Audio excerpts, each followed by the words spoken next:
로마서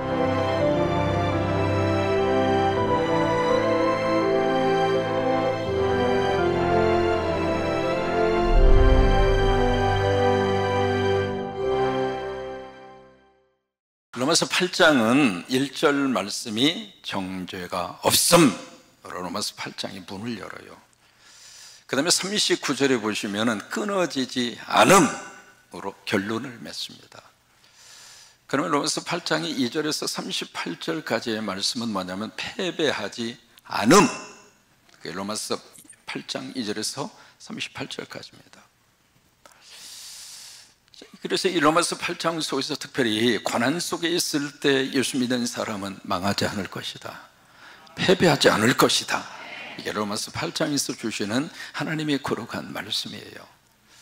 우리가 예수를 먹으면 양자의 영을 우리가 받아요. 성령님이 우리에게 양자의 영으로 성령님이 우리에게 주어지게 되는데, 그 양자의 영을 받으면 어떤 역사가 나타나게 되는가? 하나님을 아빠, 아버지라고 부르짖어요. 부르짖는다는 이야기는요, 그 어원 자체가 까마귀가 시끄럽게 막 울부짖는다, 거기서 나온 단어가 부르짖는다라고 하는 단어입니다. 아이들이 이 부모님을 부를 때에요, 여러분 어느 날 갑자기 탁 일어나더니 아버님, 만약에 그렇게 부르면 분위기가 상당히 좀 이상한 분위기로 그렇게 갈 거예요. 아니면 어느 날 갑자기 아들이 탁 와서 큰절을 하면서 아바마마. 아이들과의 관계가 친숙하면 친숙할수록 아이들은 아버지를 어떻게 불러요? 아빠라고 부릅니다. 어머니는요, 엄마라고 부릅니다. 우리 아이들이 다 컸습니다만 가끔 통화할 때마다 목사님 그렇게 부른 적이 한 번도 없어. 저한테 뭐라고 부를까요? 아빠, 영어로 daddy, 엄마한테는 mom. 그런 것처럼 우리 하나님과의 관계가 깊어지잖아요. 하나님과의 관계가 깊어지면 깊어질수록 여호와, 야훼, 주, 그 단어보다도 하나님이 나의 아빠가 되는 거예요. 그래서 하나님을 향하여 아빠, 아버지라고. 그러면 우리가 하나님의 아빠, 아버지로 부르면 어떤 역사가 나타나는가? 우리는 하나님의 자녀입니다. 여러분, 자식 이래야 부모를 향하여 아빠, 엄마라고 부를 수 있잖아요. 그러니까 우리가 하나님을 아빠, 아버지로 부르짖는다는 이야기는 내가 신분이 바뀌었다 그 말이에요. 내가 하나님의 자녀가 됐다 그 말이에요. 여러분은 하나님의 아들이고 하나님의 딸입니다. 해보세요. 나는 하나님의 자녀다. 에이, 무슨 하나님의 자녀, 에이, 그래가지고 무슨 하나님의 자녀야. 그런 마음이 속으로 들 때가 있죠. 괜찮아요. 그래도 우리는 하나님의 자녀입니다. 5만 원짜리 지폐가 구겨졌다고 5만 원의 가치가 사라집니까? 5만 원짜리 지폐가 약간 거기에 찢겼다고 5만 원짜리 지폐의 가치가 만 원으로 떨어집니까? 마찬가지입니다. 우리는 하나님의 자녀입니다. 그러면 하나님의 자녀가 되면 어떤 역사가 나타나는가? 첫 번째, 우리는 하나님의 상속자가 되어 그것을 후사라고 말씀을 합니다. 하나님의 것을 나의 것으로 가질 수 있다 이 말이에요. 어깨 펴고 사시기를 바랍니다. 세상 때문에 주눅 들지 마시고, 하나님 거가 우리 거라니까 잘 모르시겠어요? 하나님의 모든 것이 바로 여러분 거라니까 그 정도 아멘 가지고 되겠어요? 만약에 로또가 10억짜리 당첨이 됐다 그러면 어떤 반응 보이실까요? 당첨됐나 봐. 여러분 그러세요? 하나님의 모든 것이 바로 여러분 거라니까 그 정도 아멘 가지고 되었어요? 이 세상의 모든 하나님의 것이 여러분 거라니까 이게 하나님의 상속자라 이 말이에요. 하나님의 말씀을 여러분 이게 문어체로 읽지 마세요. 구어체로 읽으세요. 그러니까 문자로만 보지 마시라 그 말이에요. 그러니까 이게요, 양자의 영을 받았다는 것이 엄청난 하나님의 역사입니다. 그래서 하나님의 상속자가 되는 거예요. 두 번째, 하나님의 상속자가 되는데 그 상속과 더불어서 그 다음에 뭐가 오는가? 고난도 함께 받아야 할 것이냐? 왜 그럴까요?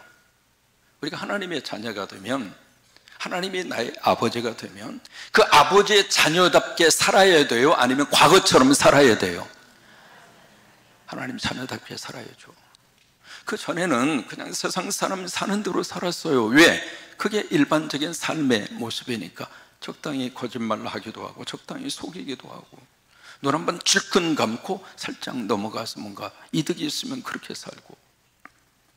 전에는 그런 모습으로 살았는데 이게요, 내가 예수를 먹고 양자의 영이 내 안에 들어와서 야, 너 하나님의 자녀야, 성령님이 나로 하여금 그것을 자꾸 우리에게 확인시켜 주시고 나의 신분에 대해서 알려주는 순간에, 그 순간에 우리가 내가 하나님의 자녀구나 라고 하는 내 의식이 확고부동하게 있는 사람은 과거처럼 살 수가 없어요.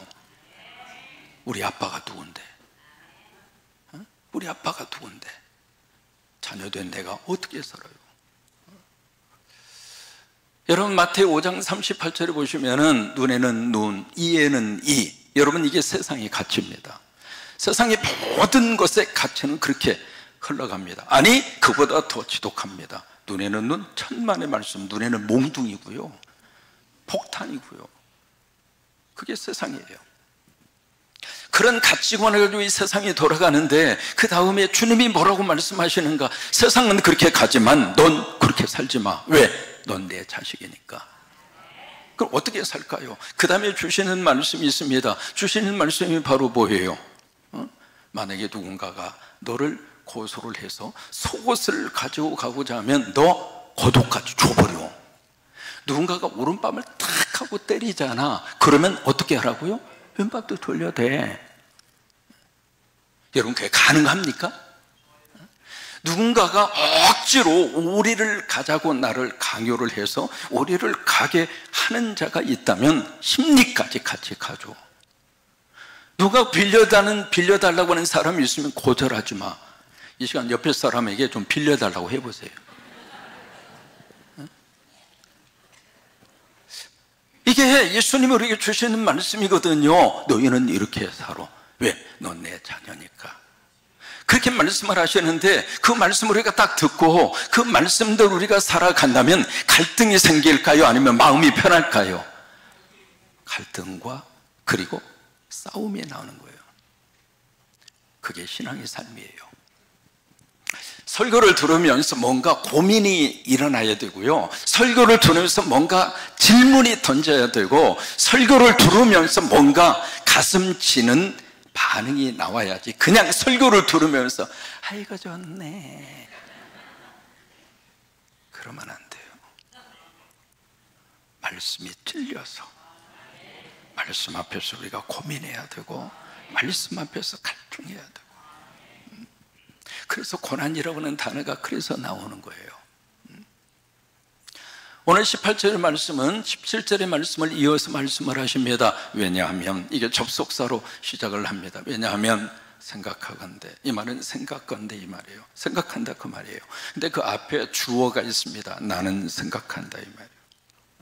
뭘 생각하는가? 현재는 지금 고난입니다. 현실의 삶 자체가 지금 녹록지가 않습니다. 예수 먹고 살고 있는 그들의 현재의 삶이 견딜 수 없을 정도로 고난과 고통이에요. 그게 현재예요.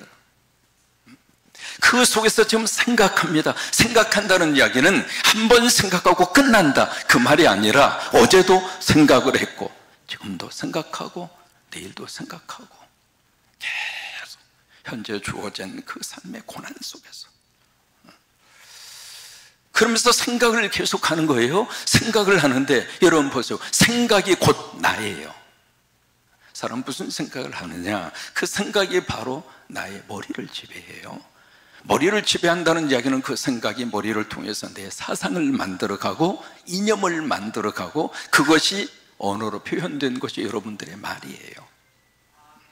그 사람의 말을 들어보면 그 사람 속에 뭘 생각하는가 그걸 우리가 금방 캐치해 낼 수가 있습니다. 그래서 뭐로 지킬 만한 것 가운데 내 마음을 지켜라. 왜요? 이에서 생명의 근원이 남인이라 그런 거예요. 지난주에 나이아가라 폭포 이야기 했잖아요. 어떤 관광객이 거기서 폭포 구경을 하다가 너무 목이 마려우니까 길을 이렇게 내려가서 거기 폭포수의 물을 이렇게 마셨어요. 마시고 나서 갈증을 해결한 다음에 눈을 들어서 앞을 딱 보니까 편말이 하나 보이는 거예요. 편말에 뭐라고 쓰여져 있는가? 저 단어가 쓰여져 있는 거예요. 여러분, 영어로 저 단어는 무슨 뜻이냐면 독약이라고 하는 뜻이에요. 세상이 알고 보니까 독약을 마신 거야. 그 순간 이 사람의 배가 팍 지금 독약이 뱃속에 퍼져서 배가 뒤틀거리고 금방 죽을 것 같고 현기증이 나고 오바이트를 하고, 그래서 이제 이게 응급 상황이 발생을 해서 이 사람을 급히 옆에 있는 인근 병원에 모시고 갔습니다. 모시고 가서 의사에게 자초지종을 쭉 이야기하니까 의사가 그 설명을 듣더니 너털 웃음을 웃는 거예요. 왜냐하면 저 단어를 영어로 보면 독약이지만 프랑스어로 보면은 낚시 금지라고 하는 뜻입니다. 그러니까 프랑스 사람들이 나이가라 폭포 구경을 와서 거기서 너무 낚시를 많이 한 거예요. 그래서 불어로 낚시하지 마세요, 낚시 금지, 그렇게 딱 써놓은 글씨예요. 그것을 설명을 듣는 순간 하나도 안 아파. 왜 아팠어요? 왜 안 아팠어요? 생각이에요. 로버트 슐러 목사님이 인상적인 말을 우리에게 알려줍니다. 뭐라고 이야기하느냐면 같이 한번 읽을까요? 불가능한 일은 존재하는 것이 아니다. 불가능하다고 하는 생각이 존재하는 것뿐이다. 생각이에요. 그래서 바울은 지금 생각합니다. 현재의 고난, 지금 이 고난이라고 하는 것은요, 바울뿐만이 아니라 이 편지를 받고 있는 로마의 성도들이 지금 그의 현실의 삶이 고난이에요. 그 속에서 우리가 한번 생각해보자. 생각해보자. 여러분, 이 현재의 고난이라고 하는 것은 내가 실수해서 오는 고난이 아닙니다. 내가 도덕적으로 윤리적으로 비난받을 만한 행위를 해서 내가 지금 어려움이 있고 고난을 당하고 그런 거 아니에요. 내가 잘못해서 당하는 고난은 누구에게 말도 못해요. 그러나 이 고난은 다른 문제입니다. 예수 먹어서 받은 고난, 신앙생활하기 때문에 오는 고난, 말씀대로 살기 위해서 몸부림치다가 당하는 고난, 그 고난을 말하는 거예요. 여러분, 고난하면 이상한 모습으로 내 현실의 고난을 자꾸 직결을 시키는데, 성경에서 말하는 고난은 또 다른 차원이에요. 로마에 가시면은 관광하는 코스 중에 하나가 콜로세움이라고 하는 곳, 거의 대부분 아마 가실 거예요.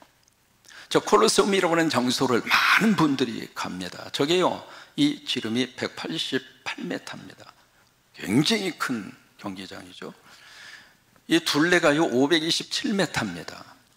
높이가 57m입니다. 놀랄만하죠.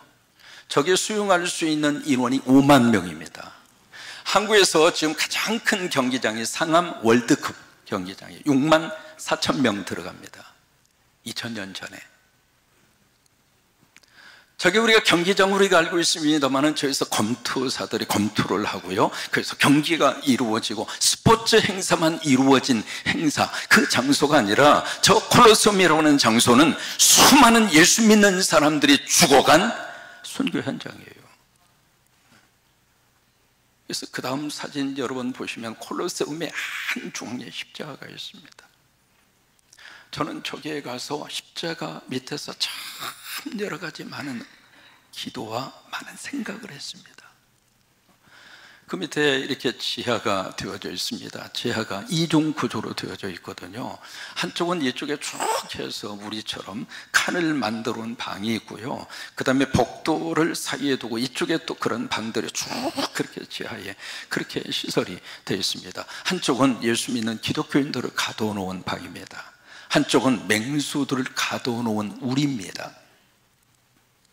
5만 명의 관광객이 관중들이 모인 그곳에서 기독교인들이 굶주린 사자하고 싸우게 했습니다. 결과는 뻔하죠. 한두 사람이 아닙니다. 헤아릴 수 없을 정도로 엄청난 기독교인들의 박해 순교 현장이 바로 저 콜로세움이라고 하는 저곳이에요. 왜? 예수 믿는 것 때문에. 그런데 이 경기가 있는 그날 저녁에 로마에 있는 시민들에게 많은 질문을 그들이 가지게 했습니다. 두 가지의 질문을 가지게 했어요. 첫째로, 도대체 예수가 누구길래? 이 질문입니다. 맹수와 싸우는데 여러분 피투성이가 되고 사지가 찢기고, 근데 그 모습을 보면서 거기 모인 5만 명이 팍 박수를 치고 웃고 깎아대고. 여러분, 그게 인간이에요. 근데 그 속에서 예수 믿는 크리스찬들이 보인 그 태도를 보면서 그들에게 질문이 던져진 거예요. 도대체 예수가 뭐길래 저들은 하나밖에 없는 목숨도 던질 수 있다는 말인가? 도대체 예수가 누구냐? 도대체 예수가 뭐냐? 두 번째로 경기가 끝난 다음에 로마의 시민들에게 던져진 질문이 저들의 용기는 어디에서 나온 것인가? 단 한마디만 하면 살아요. 당신이 신입니다. 왜냐하면 그 당시 황제 숭배 사상이 있었으니까. 그래서 주라고 하는 말, 큐리오스라고 하는 말을 딱 황제에게만 적용했습니다. 주라고 하는 뜻이죠. 그 주라고 하는 단어를 황제를 향하여 단 한마디만 하면 살 수 있습니다. 그런데 그러지 않았습니다. 왜요? 그들에게는 그런 용기가 있었어요. 여기서 말을 하고 있는 이 현재의 고난이라고 하는 것은 바로 그것을 이야기하는 거예요. 신이 보낸 사람, 영화를 혹시 보셨는지 모르겠습니다. 저 포스터에 보시면은요, 크리스찬이라면 이 영화를 반드시 봐야 한다, 그렇게 추천을 했고요. 두 번째, 신이 보낸 사람은 실화를 배경으로 만든 영화입니다 라고 하는 포스터에 글이 나옵니다. 북한에 있는 지하 교인들에 대한 이야기입니다. 북한에 지금 지하의 교인을 14만 명으로 추산합니다. 근데 맨 처음에 영화가 시작이 되면서 고문 장면부터 나옵니다. 끔찍한 고문. 여러분, 그 영화를 보시면서 저 고문을 당하면서 과연 내가 예수 그리스도의 믿음을 지켜낼 수 있을까? 오늘 우리들은 예수 믿으면서 힘들다, 고통이 심하다, 어려움이 많다, 솔직하게 한번 이야기해 보세요. 뭐 때문에 어려워요? 뭐 때문에 그렇게 고통이 많다고 생각하십니까? 여기 북한에 있는 이 지하 교인들이, 그 교인들이 그 예수 먹고 그 믿음 하나 지키기 위해서 그렇게 고문의 장면으로부터 그 사람들이 윤리적으로, 도덕적으로, 정치적으로 그 많은 고문을 당할 만한 행동을 했는가? 아니에요. 딱 하나. 예수 먹는 것 딱 그 하나 때문에. 그 고문이 너무 견디기 힘들 정도로 그 고문이 극심하고 힘들어서 수없이 많은 사람들이 그 고문 앞에서 배교합니다. 주인공이 철호인데 그 철호 주인공이 그렇게 혼잣말로 그렇게 독백을 합니다. 하나님도 우리를 버리셔서. 그런 현재의 고난 속에서 그들은 생각하는 거예요.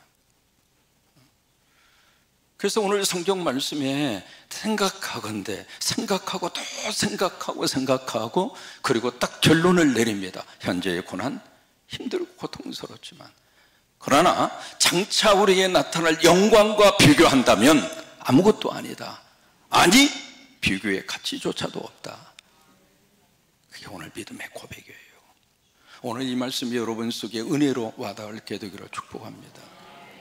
고린도서 4장 17절 말씀에 하나님이 말씀하십니다. 같이 고백할까요? 우리가 잠시 받는 환난에 겨한 것. 자, 보세요. 환난을 두 가지로 표시합니다. 잠시이고 두 번째는 가볍다, 이 말이에요.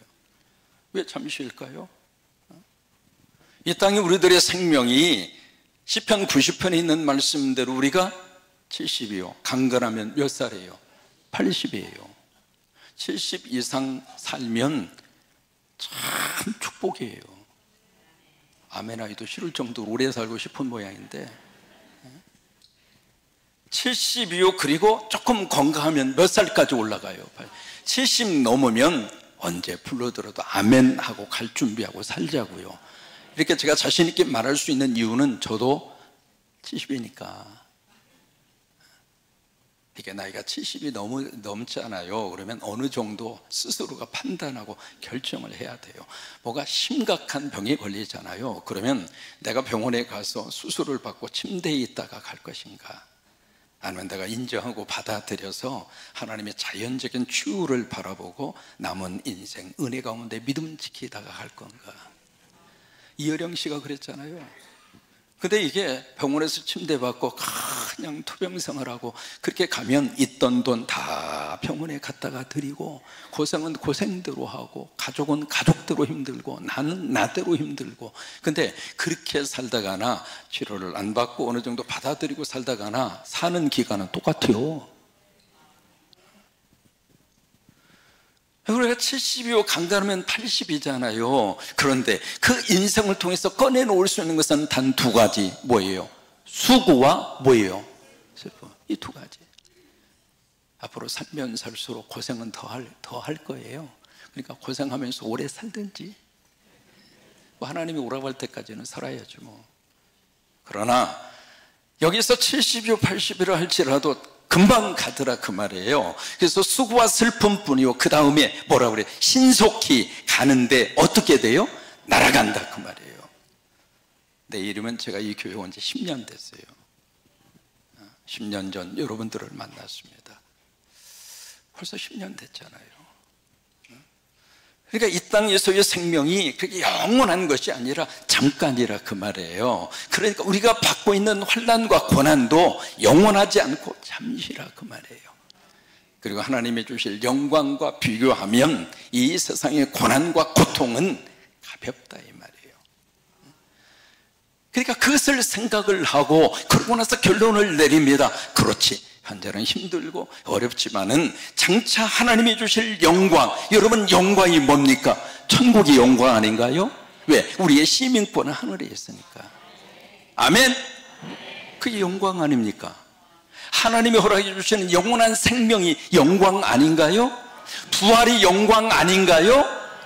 그러면 그 영광을 바라보고 현재 예수 먹어 당해야 할 고난이 있다면 피하지 말고 고난 당하자 이 말이에요. 그 속에서 주님이 나와 함께 하실 것이고, 또 하나 주님이 우리의 곁을 떠나지 아니하시고 내 손을 꼭 잡아주시고, 그리고 같이 하나님 영광스러운 그 자리에 갈 수 있도록 주님 우리의 곁을 떠나지 아니하실 것이니 그것을 바라보고 여러분 이 한 주간도 예수 먹고 믿음 안에서 승리하는 여러분 되시기를 주의 이름으로 축원합니다. 대나무 아시죠? 대나무. 이 대나무가 말이죠, 작은 바람에도 막 흔들거립니다. 이게 대나무가 하루에 몇 번 흔들었냐면 300번 흔든답니다. 제가 헤아려 본 건 아니고, 그러니 대나무가 계속 흔들거리는 거예요. 근데 이 대나무가 이게 흔들거리면서 신기하게도 대나무의 뿌리가 깊이 들어가요. 그래서 이 대나무의 뿌리는요 서로 막 얽히고 설켜가지고 대나무 잎에서 없앤다고 하는 것이 굉장히 힘들잖아요. 왜 그렇게 됐느냐면 대나무가 막 흔들리면서 뿌리를 내리는 거예요. 현재의 고난이 우리를 흔들 때마다 더 믿음으로 깊이 뿌리를 내리고, 더 천국의 소망으로 뿌리를 내리고, 그리고 믿음 안에서 여러분 모두 승리하시게 되기를 주의 이름으로 축원합니다.